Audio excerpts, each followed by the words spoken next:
ఓం నమ శ్రీ యతిరాజాయ వివేకానందసూరయే సచ్చిత్సుఖస్వరూపాయ స్వామినే తాపహారిణే. అందరికీ నమస్కారం. పేద ప్రజల అవసరాలు తీర్చడానికి స్వామీజీ ఎంతగానో చెప్పాడు. అయితే ఇది ఫిజికల్ పావర్టీ మాత్రమే కాదు, పావర్టీ ఆఫ్ థాట్, అంటే ఆలోచనల యొక్క పేదరికం, దాని గురించి కూడా స్వామీజీ చెప్పాడు. దాన్ని కూడా మనము సరిదిద్దాలి, ఆ పేదరికం నుండి బయటికి తేవాలి. స్వామీజీ చెప్పాడు, నువ్వు దేశంలో ఉండే ప్రతి ఇంటిని ఒక ఆశ్రయస్థానంగా చెయ్యి, దేశమంతా హాస్పిటల్స్తో నింపివేయి. అయినప్పటికీ మనిషి యొక్క క్యారెక్టర్ చేంజ్ కానంత వరకు వాళ్ళ కష్టాలు తీరం, జీవితం యొక్క కష్టాలు అలాగే ఉంటాయి. సో ఆ విధంగా భౌతికమైన అవసరాలు తీర్చడానికి ఎన్నో మనం పెట్టిన హాస్పిటల్స్, ఆశ్రయస్థానాలు పెట్టిన మనిషి దుఃఖంలోనే ఉంటాడు. సమాజానికి మనము చేయగలిగినటువంటి ఉన్నతమైన సేవ ఏమిటంటే అది వారికి ధార్మిక విషయాలలో మార్గదర్శనం చేయడం. స్వామీజీ చెప్పాడు, my sons, all of you be men, this is what I want. If you are even a little successful, I shall feel my life has been meaningful. అంటే నాయనలారా, మీరంతా మనుషులు కండి, ఇదే నేను కోరుకునేది. మీరు కొద్దిగా విజయం సాధించినా సరే నేను నా జీవితం సార్థకమైనది అని భావిస్తాను.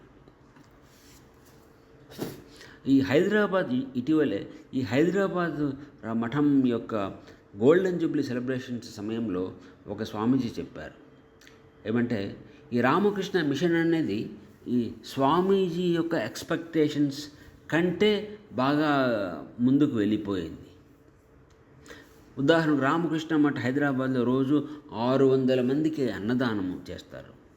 డిస్పెన్సరీ ఒకటి ఉంది, సబ్సిడైజ్డ్ ఛార్జెస్లో డిస్పెన్సరీ ఉంది.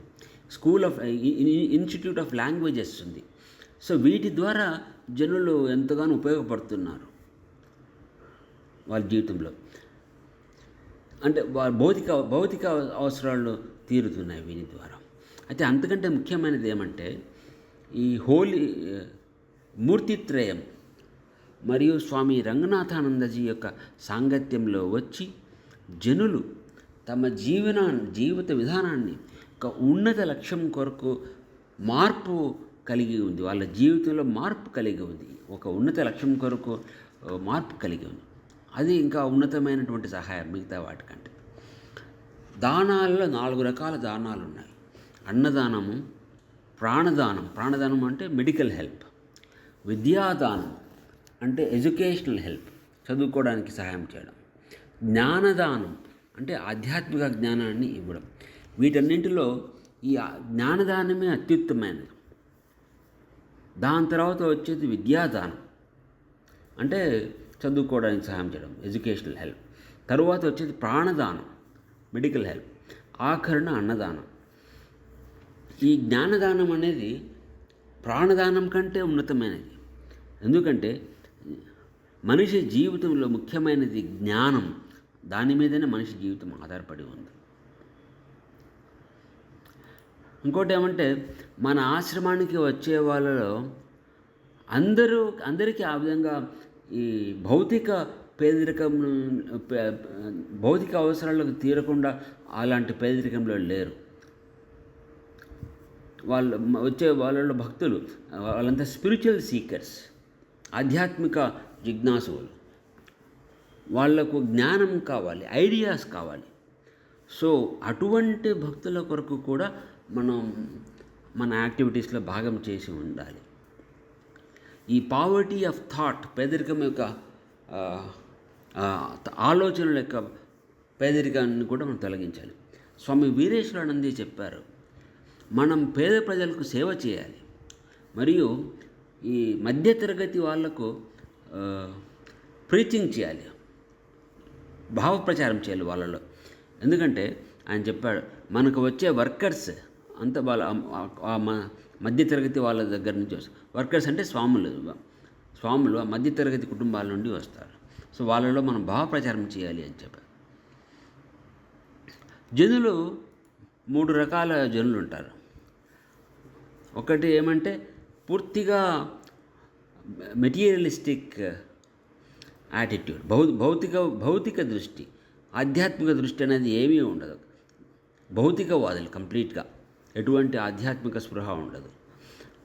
రెండవ కేటగిరీ ఏమంటే సాధువులు, వాళ్ళు తమ జీవితాన్ని సంపూర్ణంగా భగవంతుని కొరకే అర్పించిన వాళ్ళు. మూడవ కేటగిరీ ఏమంటే వాళ్ళు గృహస్థాశ్రమంలో ఉంటారు, అయితే భగవంతుని పట్ల భక్తి కలిగి ఉంటారు. సో ఈ మూడవ కేటగిరీ కొరకు మనము వర్క్ చేయాలి అని చెప్తారు. స్వామీజీ చెప్పాడు, భారతదేశం ప్రపంచానికి ఇచ్చిన బహుమతి ఏమిటంటే అది మతము, తత్వశాస్త్రము, జ్ఞానము మరియు ఆధ్యాత్మికత. పాశ్చాత్య దేశాలు అంటే అమెరికా, యూరోప్లలో మనం మిషన్ చేసే పని ప్రధానంగా డిసిమినేషన్ ఆఫ్ ఐడియాస్, అంటే ఆలోచనల వ్యాప్తి, ఐడియాస్ యొక్క వ్యాప్తి. పేద ప్రజల సంక్షేమము అనే కార్యక్రమాలు అవన్నీ అది ప్రభుత్వమే చూసుకుంటుంది, మనకు చేసే అవసరం లేదు.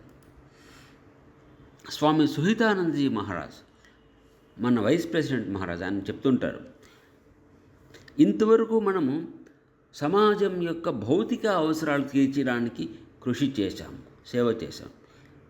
అది స్థూల శరీరానికి చేసే సేవ. అయితే ఇప్పుడు మనం జనుల యొక్క ఇంటలెక్చువల్ మరియు ఆధ్యాత్మిక అంశాలు, వాటి కొరకు సేవ చేసే అవసరం వచ్చింది. ఇది సూక్ష్మ శరీరానికి చేసే సేవ.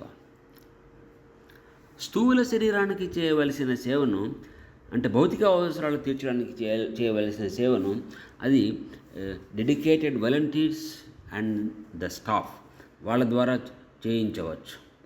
అయితే సూక్ష్మ శరీరానికి చేయవలసినటువంటి సేవ అది కేవలం సాధువుల ద్వారానే వీలవుతుంది అని ఆయన చెప్పారు.